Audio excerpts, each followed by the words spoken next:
4번 팀, 출발!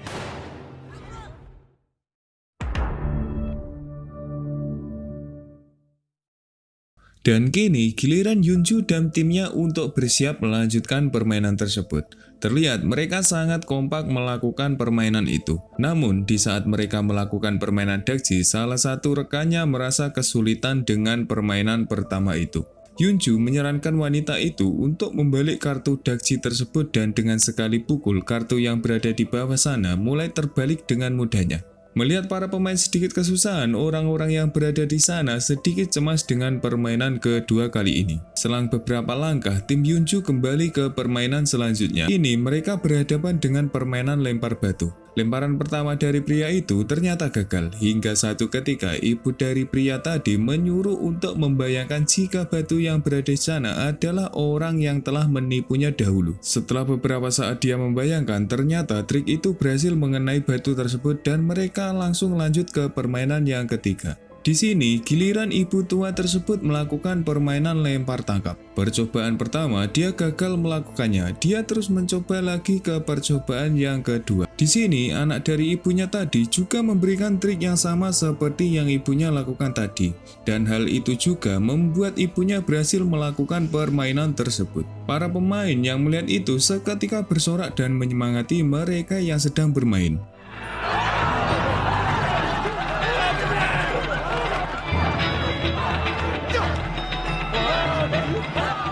Kini giliran pemain selanjutnya. Di sini terlihat ibu-ibu itu sangat kesulitan melilitkan tali untuk memutar gasing tersebut. Dia berkali-kali mencobanya namun gagal karena dia sedikit panik dengan waktu yang sangat membatasi dari permainan tersebut. Singkat saja, Yunju mulai menampar wajah dari ibu-ibu tadi karena dia sangat gugup hingga tali yang dia lilitkan berkali-kali terlepas. Setelah beberapa kali tamparan itu, ibu-ibu tadi mulai sadar dan ia bergegas melilitkan tali tersebut ke gasing dan mulai melemparnya hingga gasing itu berputar dengan sekali percobaan saja.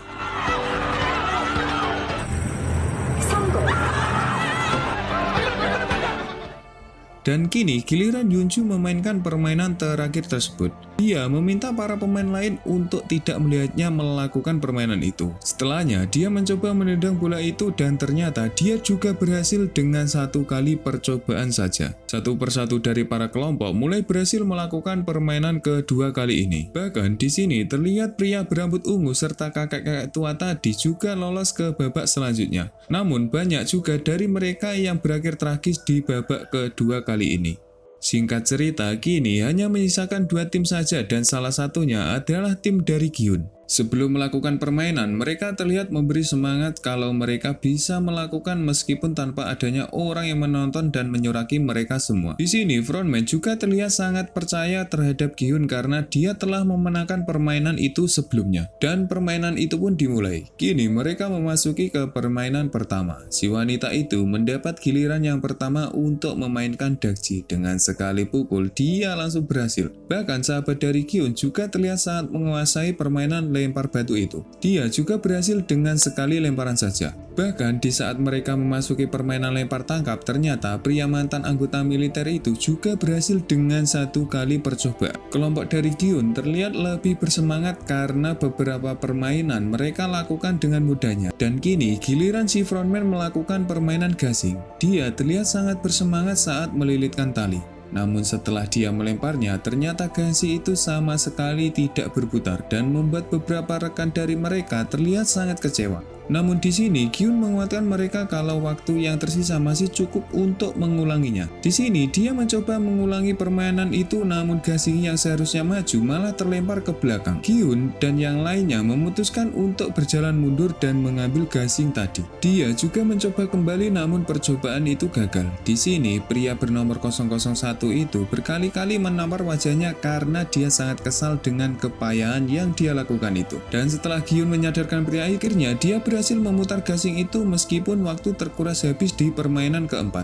Kini giliran Gi-hun untuk bersiap melakukan permainan terakhir. Dia terlihat sangat menguasai permainan itu. Namun di saat tendangan keempat, bola tadi menjauh dari kakinya. Namun untungnya pemain 001 sigap dengan menyodorkan kakinya hingga bola tadi berhasil mengenai kaki dari Gi-hun sehingga dia berhasil lolos hingga garis akhir. Tapi nasib naas diterima oleh pemain yang berada di seberang kelompoknya. Mereka terpaksa meregang nyawa karena kehabisan waktu. Setelah permainan kedua usai, para pemain kembali ke ruangan khusus untuk beristirahat. Di sini terlihat Namgyu melakukan tebak-tebakan dengan salah satu pria yang berada di sana tentang jumlah pemain yang tersisa.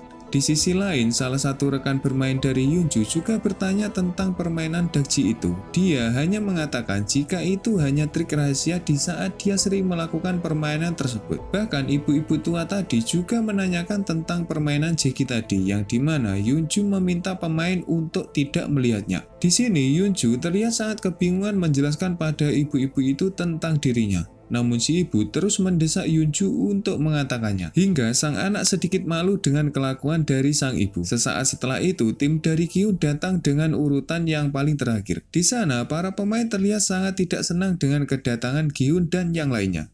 Di sisi lain, para staf sedang terlihat mengembalikan beberapa senjata yang telah mereka gunakan kembali ke gudang. Di sini, kita akan diarahkan kembali ke staf 011 yang akan kembali ke kamarnya, namun dia dibuntuti oleh beberapa orang. Di sana, kedua pria tadi menyandra staf bernomor 011, namun alih-alih menyerah, 011 malah melawan mereka berdua. Di sini, terlihat staf 011 itu kewalahan untuk melawan kedua pria tadi, dan akhirnya dia mampu dilumpuhkan dan mengancam si wanita itu agar tidak ikut campur dengan urusan mereka berdua. 손가락을 다 얼굴을 못쓰게 만들어버릴까 아니면 마지막 경우야. Di tempat lain, terlihat Gi-hun dan yang lainnya sedang berkumpul dan membahas permainan tadi. Di sini, si frontman juga meminta maaf atas kesalahannya tadi hingga waktu mereka hampir habis karena ulahnya. Namun di sini, Gi-hun sama sekali tak mempermasalahkan hal itu. Malah dia sangat berterima kasih karena telah membantunya di tendangan yang terakhir.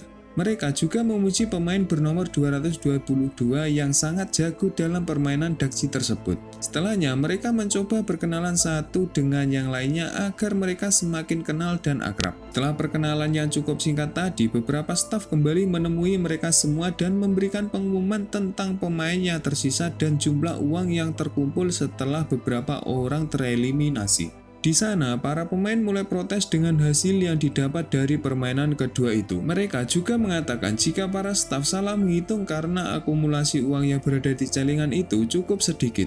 Bahkan jika uang itu mereka bagi, maka setiap pemain hanya mendapatkan uang sebesar 78 juta won saja.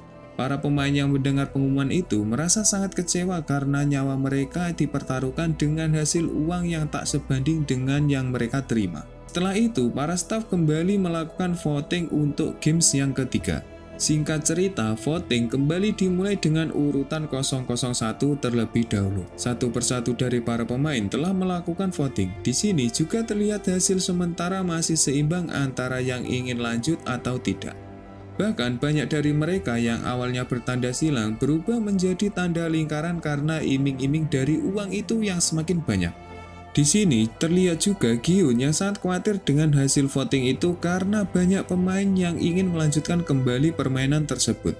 Si pemain 001 juga meneriaki para pemain lainnya karena mereka dianggap sudah tidak waras karena kebanyakan dari mereka memilih melanjutkan daripada berhenti dari games tersebut. Dia juga menyadarkan para pemain jika uang yang berhasil dikumpulkan itu sudah cukup untuk satu pemain. Dia juga beranggapan jika mereka melanjutkan permainan itu, maka mereka tak akan ada yang selamat. Namun pria tua bernomor 100 membantah semua perkataan pemain nomor 01. Dia juga berkata jika para pemain itu mempunyai tanggungan sendiri-sendiri dan belum tentu uang yang terkumpul bisa mencukupi atau melunasi hutang-hutang mereka yang berpartisipasi di game itu. Bahkan banyak dari para peserta yang ingin bermain lagi daripada yang tidak. Mereka juga memutuskan untuk bermain satu game lagi agar mereka mendapat sekitar 100 juta won per pemain. Dan benar saja voting kali ini dimenangkan lagi oleh pemain yang memilih lingkaran dengan selisih yang cukup jauh. Para staf juga mengumumkan jika permainan ketiga akan dimulai besok.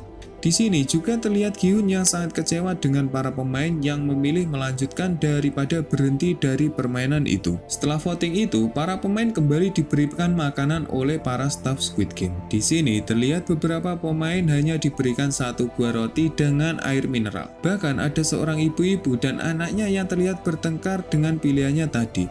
Si anak memutuskan untuk meminta maaf pada sang ibu karena pilihannya tersebut membuat sang ibu sangat kecewa.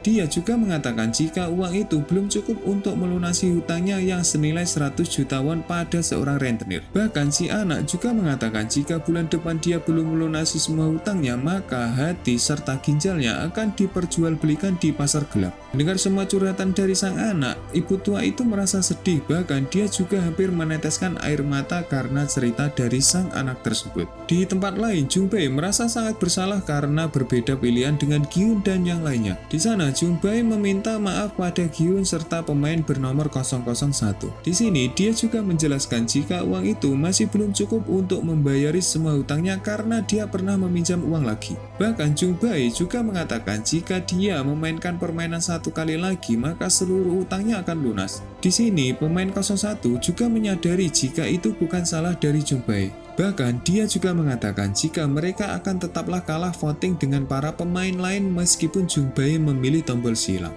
Jung-bae juga menguatkan mereka semua kalau mereka semua bersatu maka mereka akan memenangkan permainan ketiga. Namun semua perkataan itu dibantah oleh Gi-hun yang dahulu pernah bermain.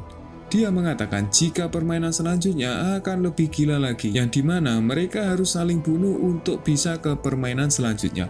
Mendengar semua perkataan dari Gi-hun, seketika itu Jung-bae langsung kicap dan tak bisa berkata-kata lagi. Namun di sini frontman atau 001 mulai mencairkan suasana dengan mengatakan jika perkataan dari Gi-hun itu sangat berlebihan dan mereka seharusnya berpikir positif agar mereka semua sanggup melewati permainan ketiga tersebut. Sesaat setelah itu alarm tidur mulai terdengar. Di sini kelompok Gi-hun dan yang lainnya langsung bersiap-siap untuk membuat semacam barikade dari beberapa kasur yang berada di sana. Semua yang dilakukan Gi-hun itu mulai diremehkan oleh si pemain 001. Namun di sini Gi-hun menjelaskan jika di tengah malam mereka akan saling serang seperti yang pernah dia alami sebelumnya. Mendengar hal itu, si frontman terlihat mengalah dan mulai memahami apa ketakutan dari Gi-hun. Dia juga meminta beberapa rekannya untuk bergiliran berjaga.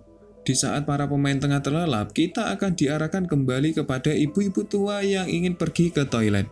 Di sana terlihat juga sang anak yang terbangun karena kebisingan dari sang ibu. Bahkan si anak juga menawarkan untuk mengantarkan ibunya tadi karena dia cukup khawatir dengan perilaku orang-orang yang berada di sekitarnya itu.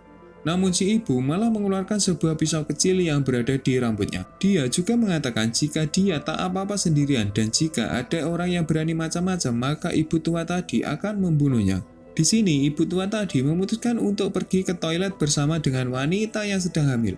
Di sana, terlihat mereka berdua sedang meminta izin pada staf yang berjaga di area tersebut. Namun staf itu tak mengizinkan mereka berdua pergi ke toilet. Setelahnya, ibu itu terus mengomel dan berharap dia diperbolehkan untuk ke toilet sebentar. Setelah panjang lebar bercerita, akhirnya mereka berdua diperbolehkan pergi. Di sana juga terlihat Yunju yang ikut dengan mereka. 괜찮아. Di sisi lain, Gi-hun masih berjaga sepanjang malam untuk keselamatan beberapa rekannya itu. Terlihat juga di sana Jung-bae yang terbangun dan akan menggantikan Gi-hun berjaga. Namun di sini, Gi-hun malah meminta Jung-bae untuk beristirahat kembali karena dia sama sekali tak merasa kelelahan. Setelahnya, Jung-bae kembali meminta maaf atas kesalahannya waktu itu yang tak memberikan pinjaman pada Gi-hun untuk pengobatan dari ibunya. Dia juga merasa malu serta kecewa tak bisa membantu sahabatnya itu dikala dia sedang kesusahan. Gi-hun juga sama sekali tak membenci Jung-bae karena kejadian itu. Jung-bae juga bertanya kembali pada Gi-hun tentang keikutsertaannya kembali ke games itu. Dia hanya menjawab dengan sederhana, yang dimana dia akan menghentikan permainan itu agar tidak menelan korban yang lebih banyak lagi. Di tempat lain, Junho, Pak Kim tengah bersiap untuk mencari keberadaan dari pulau misterius itu bersama dengan Kapten Park. Mereka langsung membagi tim menjadi dua kelompok dengan perahu yang berbeda. Junho juga meminta Kapten Park untuk menyisir ke arah barat daya terlebih dahulu karena rute itu sangat jauh dan dia juga berharap sekitar 4 hari mereka sudah berhasil menemukan keberadaan dari pulau misterius tersebut. Singkat cerita, kedua kapal itu mulai bergerak dan bersiap untuk melakukan pencarian. 다음에 내가 이걸로 정신들 똑바로 차려. 낚싯배 탔어? 먼저 천둥치한테 Kembali ke grup dari Giun. Di sini terlihat mereka semua terbangun dengan suara keras alarm yang berada di sana. Anggota staf meminta mereka semua untuk bersiap untuk melanjutkan permainan yang ketiga. Satu persatu dari para pemain terbangun dan bersiap untuk melanjutkan permainan itu. Di tempat lain, para staf juga terlihat bersiap-siap. Mereka menuju ke sebuah gudang senjata dan mengambil beberapa senjata untuk mengawal permainan selanjutnya. Mereka juga diarahkan menuju ke pos mereka masing-masing. Sesaat setelah mereka melewati beberapa anak tangga, kini mereka sampai di sebuah ruangan yang terdapat sebuah patung kuda yang berada di tengahnya. Di sana, mereka diarahkan untuk membaur dengan para pemain lain. Mereka juga dipersilakan untuk menaiki panggung yang berada di tengah arena itu untuk bersiap melanjutkan permainan yang ketiga. 적으면 2명 이상이면 부족한 만큼 상황이 어두워 당황 하나, 둘, 입니다.